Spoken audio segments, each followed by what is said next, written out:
નમસ્કાર મિત્રો, દેશ અને દુનિયાના સુપરફાસ્ટ સમાચારમાં તમારું સ્વાગત છે। પીજીવીસીએલની ઘોર બેદરકારીથી 2 ખેડૂતોના મોત થયા છે। દ્વારકા જિલ્લાના ગામ ખંભાળિયા તાલુકાના સોનાડી ગામમાં પીજીવીસીએલની બેદરકારીથી 2 ખેડૂતોના કરુણ મોત થયા છે। ખેતરમાં કામ કરતા રામસંગ જાડેજા અને તખુબા જાડેજા માથા ઉપર તૂટેલો જીવંત વાયર પડી ગયો, જેનાથી તીવ્ર વીજળીનો ઝાટકો લાગ્યો। સ્થાનિકોએ તાત્કાલિક જામ ખંભાળિયાને સરકારી હોસ્પિટલ ખસેડવામાં આવ્યા, પરંતુ તબીબોએ મૃત જાહેર કર્યા હતા। ગ્રામજનોએ પીજીવીસીએલને જવાબદાર ઠેરવ્યા છે। મિત્રો, અન્ય મહત્વના સમાચારની વાત કરીએ તો 5000 વર્ષ પહેલાં લોથલ ફરી જોવા મળશે।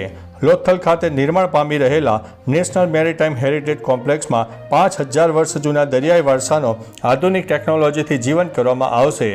લોથલ હડપ્પન સંસ્કૃતિ અગ્રણી શહેર, જ્યાં વિશ્વનું સૌથી જૂનું માનવસર્જિત ડોકયાર્ડ હતું। સામાન્ય માણસ પ્રાચીન ઇતિહાસને સરળતાથી સમજી શકે તે માટે વિશેષ આયોજન કરવામાં આવી રહ્યું છે। અહીં સૌથી ઊંચું લાઇટ હાઉસ મ્યુઝિયમ પણ તૈયાર થશે। મિત્રો, અન્ય મહત્વના સમાચારની વાત કરીએ તો ગાંધીનગરમાં એસીબીની સફળ ટ્રેપ।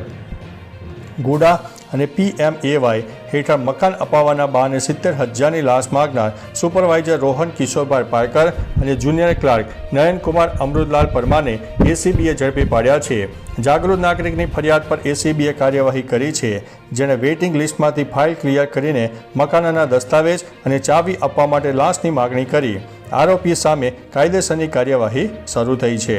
મિત્રો, અન્ય મહત્વના સમાચારની વાત કરીએ તો ભાગેડુ લલિત મોદીના ભાઈની ધરપકડ। દિલ્હી પોલીસે ભાગેડુ લલિત મોદીના ભાઈ સમીર મોદીની ગુરુવારે દિલ્હી એરપોર્ટ ઉપરથી ધરપકડ કરી છે।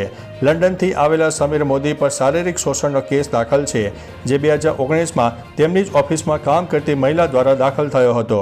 તે સમયે સમીર વિદેશમાં હતા। તેમના વિરુદ્ધ લુકઆઉટ સર્ક્યુલર પણ ઇસ્યુ કરવામાં આવ્યો હતો। હવે પોલીસે તેમને ઝડપીને કાર્યવાહી હેઠળ કાયદેસરની કાર્યવાહી હાથ ધરી છે અને આગળની કાર્યવાહી હજુ ચાલુ રહેશે। મિત્રો, અન્ય મહત્વના સમાચારની વાત કરીએ તો થારના રણમાં ચંદનની ખેતી। થારના રણમાં બાડમેરના ખેડૂતો ડૉક્ટર જોગેશ ચૌધરી અશક્યને શક્ય બનાવ્યું છે।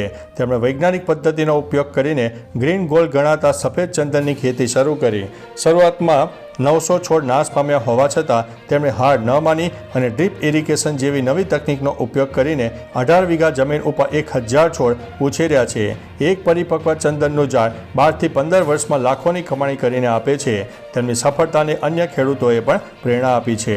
મિત્રો, અન્ય મહત્વના સમાચારની વાત કરીએ તો સરપંચ પતિ 75,000ની લાંચ લેતા ઝડપાયો।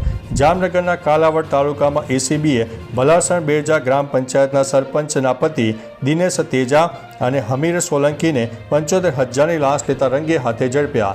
ફરિયાદીની બેલા ખાંડના વ્યવસાયમાં હેરાનગતિ ન કરવાને બહાને દિનેશે લાંચની માગ કરી।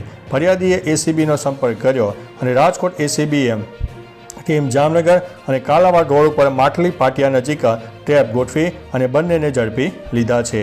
મિત્રો, અન્ય મહત્વના સમાચારની વાત કરીએ તો ₹2 કરોડના ઇનામો જીતવાની તક।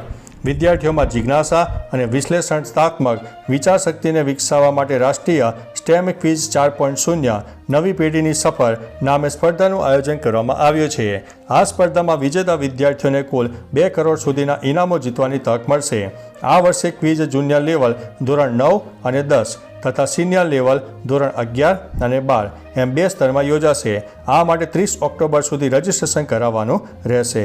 મિત્રો, અન્ય મહત્વના સમાચારની વાત કરીએ તો કેમ છો મજામાં? 93 દિવસ બાદ જેલમાંથી છૂટી છે કીર્તિ પટેલ।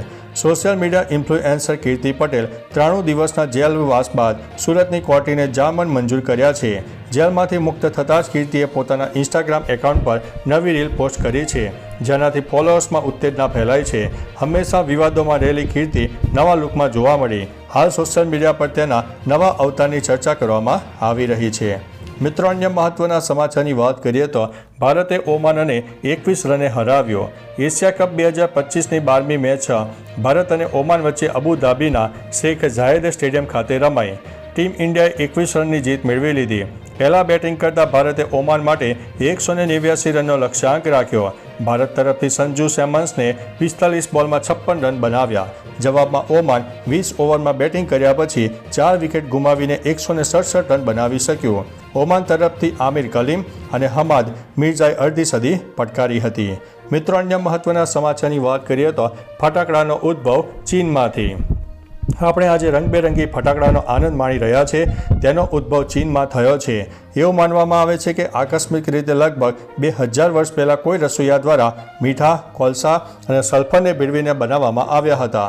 શરૂઆતમાં તેનો ઉપયોગ દુષ્ટ શક્તિઓને ભગાડવા માટે થતો હતો, પરંતુ પાછળથી તે ઉત્સવોનો એક ભાગ બની ગયો. મિત્રો, અન્ય મહત્વના સમાચારની વાત કરીએ તો એશિયા કપમાં ભારતની શાનદાર જીત. ભારતે એશિયા કપના અંતિમ ગ્રુપ મેચમાં ઓમાનને 21 રનથી હરાવ્યો, પરંતુ મેચમાં ઓમાનના પ્રદર્શનની દરેક રમતપ્રેમીએ પ્રશંસા કરી છે. ભારત 188 રનમાં 8 વિકેટના જવાબમાં ઓમાને 167 રનમાં 4 વિકેટ ગુમાવ્યા.